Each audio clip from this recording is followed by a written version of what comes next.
Hi everyone, this is LSR. Got another exercise we did in PCAB to share with you. We got into groups of 10 and each group stood in a circle. You know, people would take turns, whoever felt moved to speak. They would step into the middle of the circle and say, "Sometimes I blank." And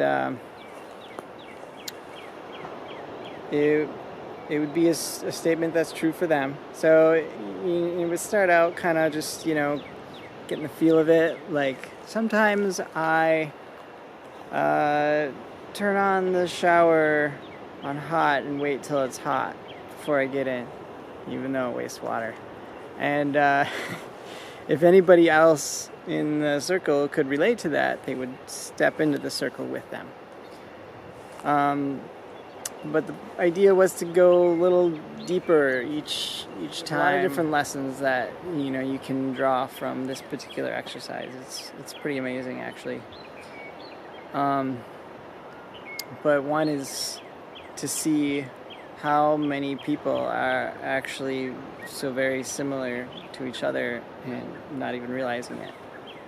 So, like, one in my group is somebody said, "Sometimes I eat when I'm anxious, even if I'm not hungry." And I don't remember exactly, but I think everybody stepped in, and I was like, whoa. All right, that's a very human thing to do, apparently.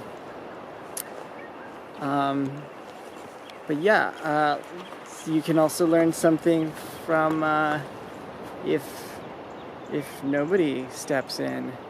I think that did happen once. It was more the way it was worded, though, that I think people were like, I don't know about that. And the one thing that I said, and it was near the beginning of the exercise, I don't know how long we did it, like 10 or 15 minutes at least. Maybe it was 20 minutes, I don't remember. But I stepped in and I said, "Sometimes I don't speak out when I know I should." And everybody stepped in, and I was like, oh, cool, all right. I felt some solidarity or validation or something of the sort. But it became kind of ironic because I didn't step in and say sometimes anything after that. Part of it was, emotional stuff was arising. And so when I start feeling emotional, my voice will cut out a lot of times.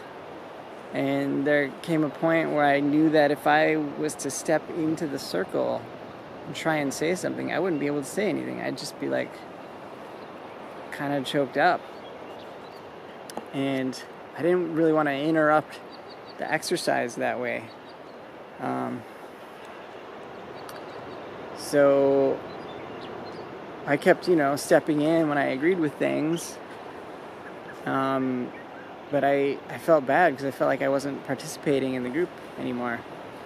And at the end of the exercise, we had a group discussion with everybody in the class, and we talked about the experience for ourselves. And I spoke out and said I apologized to my group for how I I wasn't still saying things. Everybody else was. And somebody said I didn't feel like at any point you weren't participating. And I didn't really get it until the instructor asked me, well, what do you think would have happened if you did step into the circle anyway? And I said, I would have not said anything and probably just started crying because all kinds of stuff was coming up. And I thought maybe it was me because there was a breakup that I went through that was still really fresh, and I was like, well, it's probably because of that. But then I learned that everybody in the class was having, okay, I can't speak for everybody, but lots of people were finding this particular exercise really emotional. Because we said some really deep things, and I want to keep confidentiality, so the deeper stuff I'm gonna leave there. But if you decide to do this exercise, you're gonna learn your own things from it. But anyway, the instructor asked me like, what would happen. So yeah, I stated pretty frankly what I thought would happen, and he said something to the effect that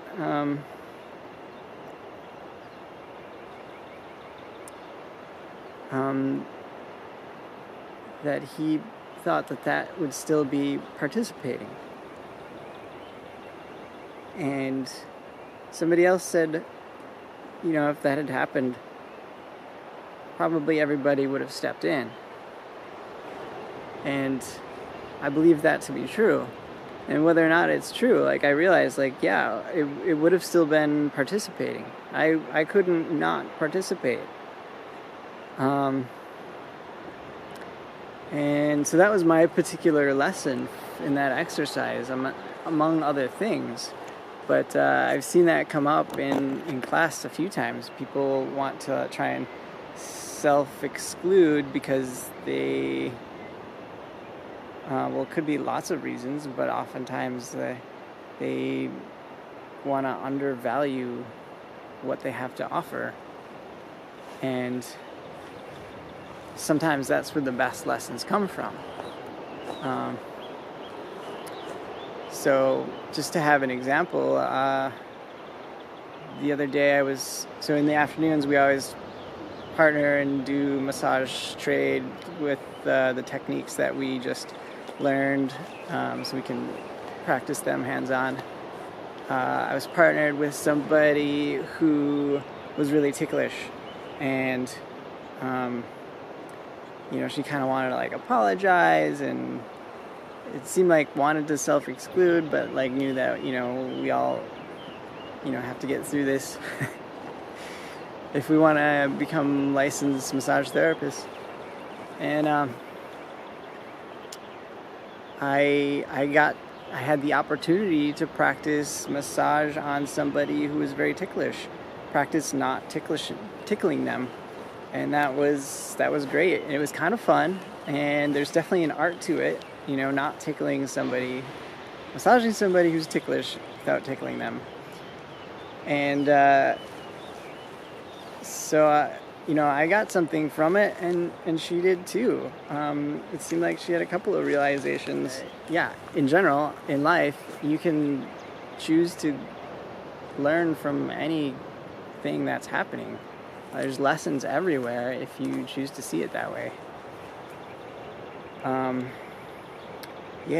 So that's kind of a rabbit hole as far as this particular exercise description actually goes, but it's kind of a fun exercise that you can do with a group of people, and I recommend it. And have fun. Thanks again for watching, and may you ever find what you seek.